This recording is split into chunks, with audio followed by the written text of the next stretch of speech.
Do you know the story of D.B. Cooper, the man who hijacked a plane and vanished?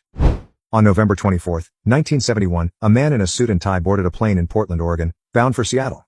He carried a briefcase, ordered a bourbon and soda, and introduced himself as Dan Cooper. To the other passengers, he looked like just another business traveler. But by the end of the day, he'd become one of the most famous mysteries in U.S. history. Shortly after takeoff, Cooper handed a flight attendant a note. She thought it was a phone number and ignored it until he leaned in and whispered, "Miss, you'd better read that. I have a bomb." She opened the note and there it was, his demand, $200,000 in cash, 4 parachutes, and a fuel truck waiting when the plane landed in Seattle. He even showed her the bomb inside his briefcase, a jumble of red sticks and wires. The crew alerted authorities and, remarkably, they agreed to his demands. When the plane landed in Seattle, Cooper exchanged the 36 passengers for the ransom money and parachutes, keeping the flight crew on board. He then ordered the plane to take off again, heading toward Mexico City, but at a low altitude and slow speed. He had a plan. Somewhere over the dense forests of the Pacific Northwest, in the middle of a storm, Cooper strapped on a parachute, secured the money, and jumped out of the plane's rear stairs into the freezing, pitch-black night. He disappeared without a trace.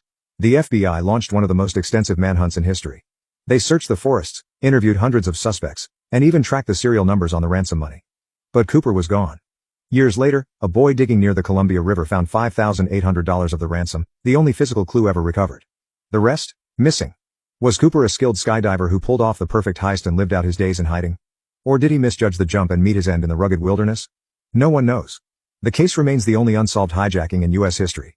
D.B. Cooper isn't just a name anymore, it's a legend. So what do you think? Did he escape or does his secret lie buried in the forest forever?